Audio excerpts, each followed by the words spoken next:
You're watching the award-winning GHS-TV, a nationally recognized student television station.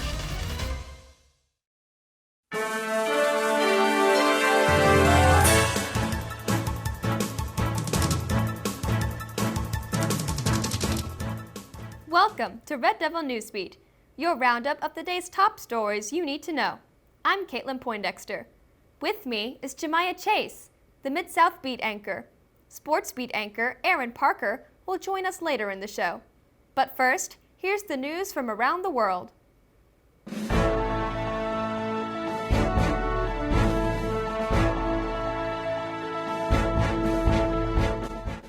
5 people are dead and more injured in New Zealand's White Island volcano eruption. The country's deputy police commissioner said that the dead were among the 23 rescued from the island earlier on Monday. Police added that rescuers are currently not able to access the island because it is simply too dangerous. New Zealand's National Emergency Management Agency said the eruption occurring at White Island is, quote, hazardous in the immediate vicinity of the volcano. Rescue operations are ongoing. Also new this morning, you won't see Russia next year in the Tokyo Olympics. The Global Anti-Doping Agency banned Russia from global sports for 4 years over doping. The agency agreed unanimously today to bar Russia from international sports, including the 2022 World Cup. It comes after Russia's anti-doping agency was accused of manipulating laboratory data in January 2019. Russia has 21 days to appeal the ban. Despite the ban, Russia will be able to compete at Euro 2020. How about some baby llama drama? It's National Llama Day today. A day to appreciate this fuzzy animal that's closely related to the alpaca can be trained as a therapy animal. There are plenty of companies out there that will let you rent one for a day. You can now post your photos with llamas to social media with the hashtag National Llama Day. Now, here's Jemiah Chase with today's Mid-South Beat.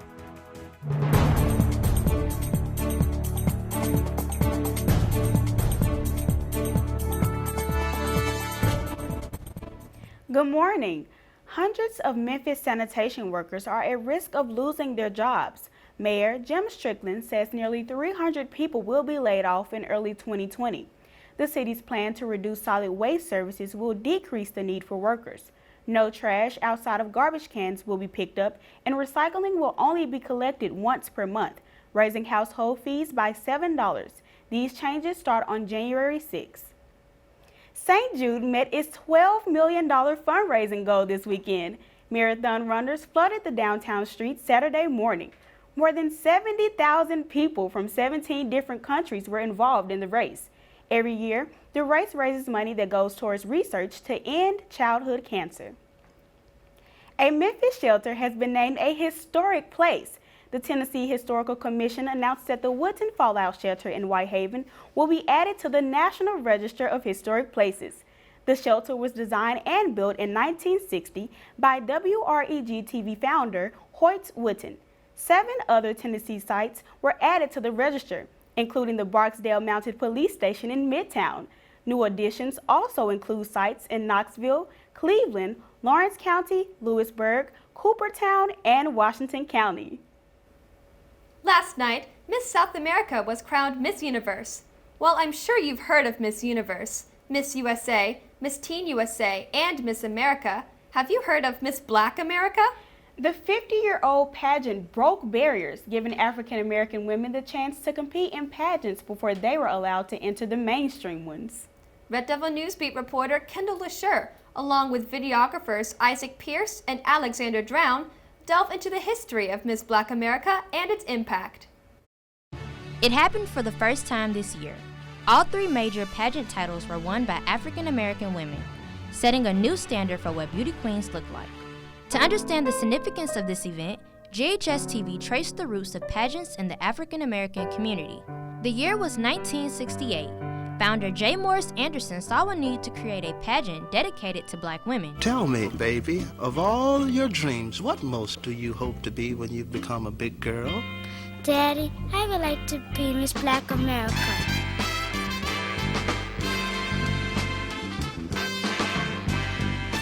The Miss Black America pageant was founded by my father over 50 years ago now, back in 1968. It is a movement, it's a community program, it's a platform that allows young women the opportunity to use their voice and their talent and present themselves and get a jump start. I remember back in 1971 when I was a contestant that I just was so excited about being there. I considered it a major accomplishment.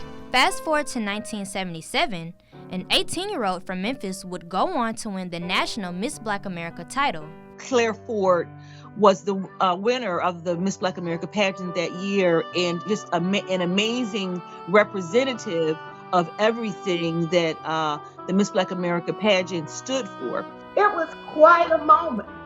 All of my family, about 30 or 40 people, flew out from Memphis to join me in Santa Monica. We were all in Santa Monica watching her on stage, winning the pageant. At that moment when they said, you know, Miss Black America 1977, Claire Ford, Memphis, Tennessee, I said, I did it. The love and support Claire received after her win was unmatched. When I returned home from Pasadena and arrived at the Memphis International Airport, you would have thought the Pope was coming or a president.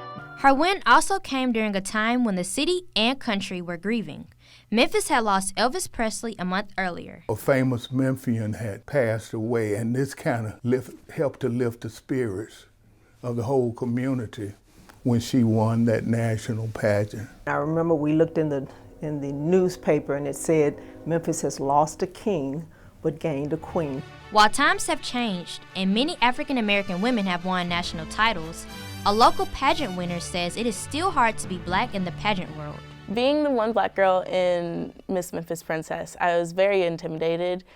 It was very hard to even go out there and act like myself because I was afraid that, you know, I would be judged based on my skin color. While Claire's win was important in 1977, today her impact has not been forgotten. If I were to meet Claire Ford, I would definitely just say thank you for going out there and doing something that's not usual for black girls.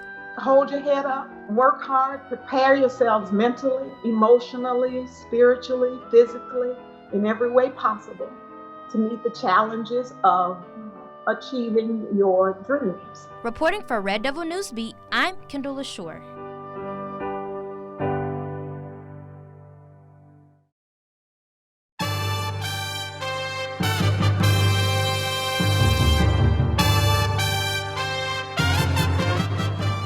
Good morning, GHS.